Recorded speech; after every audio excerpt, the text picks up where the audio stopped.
Hi guys, my name is Chris and you're watching Wrestling Today. So let's start with Kendall Jenner and Bad Bunny caught a lot of attention with their relationship, but now that is a thing of the past. The mega couple have officially broken up, but this may have been a long time coming. People magazine reports that Kendall Jenner and Bad Bunny have broken up. This ends their relationship, one that captured a lot of fan attention.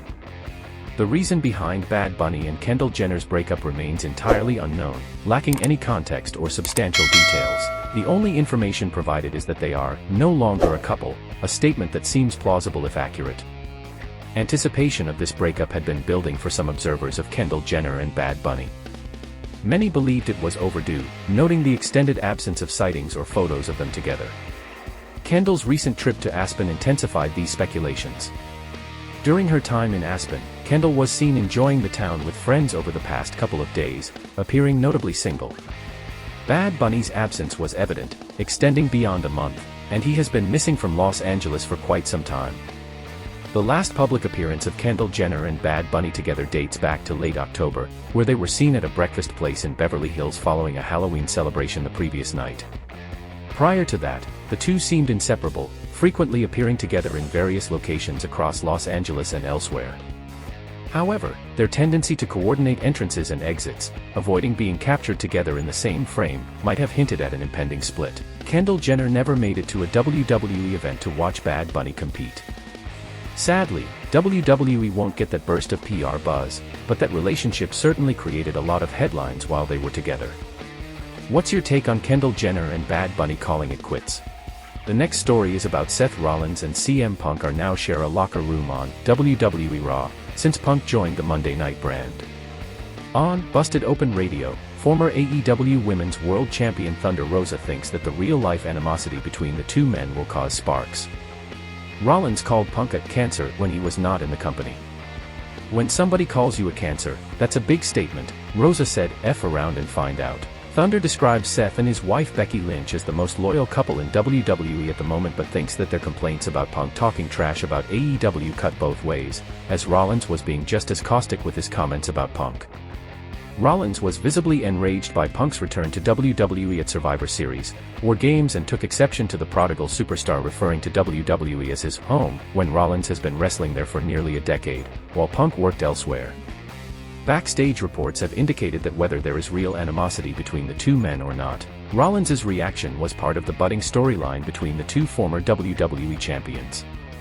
Rollins has admitted that he's willing to mend fences with the former AEW World Champion, as long as Punk is willing to also put their issues aside, and do what is best for business. Punk has officially entered the Royal Rumble, meaning he could end up facing WWE World Heavyweight Champion Rollins should he win the 30-man match. The final story is about the past year has been nothing short of phenomenal for the Eradicator, especially after she joined the Judgment Day. After all, her becoming the WWE Women's Champion has only further cemented her status as the top female star in WWE. For well over a year, the WWE Women's Champion had been feuding with men on both Monday Night Raw and Friday Night SmackDown, especially taking out stars such as Akira Tozawa, Luke Gallows, Kevin Owens, and many more. While speaking to the West Australian, the Eradicator talked about her booking in WWE over the past year while being compared to China. Ripley admitted that the WWE Women's division suffered while she was feuding with the men. Ripley said, I don't think getting compared to China is a bad thing at all. I think it's amazing. I'm actually very proud of that fact. The only problem that I'm having at the moment is that I've done all these amazing things with men that have been so good to me, and let me do these things. While I was doing that, the women's division was suffering a little bit, and not getting built the right way. It was at a weird time where things weren't certain and things were changing constantly, so the women's division suffered a little bit, and now we're trying to build it back up. Obviously we have like our Becky Lynches, we have Nia Jax, we have our Charlotte Flairs, our Asukas, all of that, but it's time to make some new stars as well, and that's what we're trying to do.